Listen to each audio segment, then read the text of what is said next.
So our great teacher Supreme Buddha taught us, you should not let your mind to wander in the past, as well as you should not let your mind to go for the future and make too much expectations about that.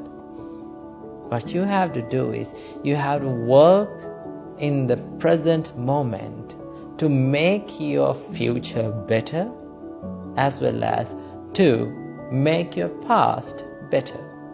Because when you live correctly in the present moment, right, your past will be a good one, because you have lived in the correct way. And also, if you are sure that you are living correctly in the right way in the present moment, your future will be also a good one, because you are doing the right thing right now. So you need to have a good practice to focus your mind to the present moment. So it should be practiced by meditation, as well as it should be practiced in the practical world, in your life.